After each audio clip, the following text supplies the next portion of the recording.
Hi friends, welcome back to my channel. ಇವತ್ತಿನ ವಿಡಿಯೋದಲ್ಲಿ ನಾನು ನಿಮಗೆ ಏನು ಹೇಳ್ತಾ ಇದ್ದೀನಿ ಅಂದರೆ ಹೇರನ್ನ ಹೇಗೆ ಕೇರ್ ಮಾಡಬೇಕು ಅಂತ ಹೇಳ್ತೀನಿ. ಹಾಗಾದರೆ ವಿಡಿಯೋನ ಕೊನೆ ತನಕ ನೋಡಿ, ಓಕೆನಾ? ಫಸ್ಟ್ ಆಫ್ ಆಲ್ ನಿಮಗೆ ನೀವು ಏನೇ ಕೆಲಸ ಇದ್ದರೂ ನಿಮಗೆ ನೀವು ಫಸ್ಟು ಟೈಮ್ ಕೊಡ್ಕೋಬೇಕು, ಆಯಿತಾ? ಯೂಶ್ವಲಿ ನಿಮಗೆಲ್ಲರಿಗೂ ಗೊತ್ತಿರೋ ಥರ 4 ಸ್ಟೇಜ್ ಹೇರ್ ಫಾಲ್ ಇರುತ್ತೆ.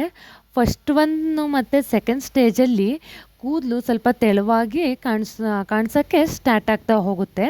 ಮತ್ತು ಫೋರ್ತು ಫುಲ್ಲು ಅನ್‌ಕಂಟ್ರೋಲ್ ಅಂದ್ಕೊಳ್ಳಿ, ಫುಲ್ ಹೇರ್ ಫಾಲ್ ಆಗಿರುತ್ತೆ. ಬಟ್ ನಂದು ಡೈಲಿ ಹೇರ್ ಕೇರ್ ರುಟೀನ್ ಏನಂದರೆ ಆಲ್ಪ್ಸ್ ಗುಡ್ನೆಸ್ ರೋಸ್ಬೆರಿ ವಾಟರ್ನ ಬಳಸೋದು. ರೋಸ್ಮೆರಿ ಸ್ಪ್ರೇನ ಹೇಗೆ ಬಳಸೋದು ಅಂತ ವಿಡಿಯೋನ ಕೊನೆ ತನಕ ನೋಡಿ, ನಾನು ಅವಾಗ ಹೇಳ್ತೀನಿ ಯಾವ ಥರ ಅದನ್ನು ಯೂಸ್ ಮಾಡೋದು ಅಂತ.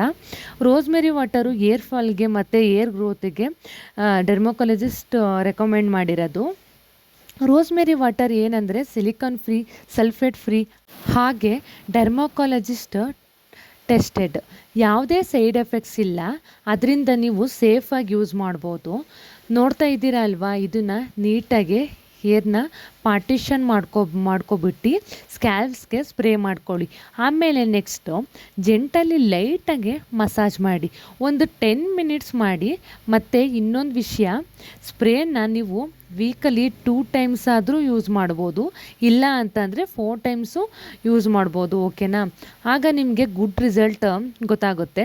ಯೂಸ್ ಮಾಡಿ ನೋಡಿ. ನಾನು ಇದನ್ನು ಯೂಸ್ ಮಾಡಿ ನೋಡಿದ್ದೀನಿ. ನಿಮ್ಗೆ ಯೂಸ್ ಮಾಡಿ ನೋಡಿ ನಾನು ನಿಮಗೆ ಇದನ್ನು ಹೇಳ್ತಾ ಇರೋದು. ಅದಕ್ಕೆ ನೀವು ಯೂಸ್ ಮಾಡಿ ನೋಡಿ, ಪಕ್ಕಾ 100% ರಿಸಲ್ಟ್ ಸಿಗುತ್ತೆ. Thank you for watching my channel. Bye bye.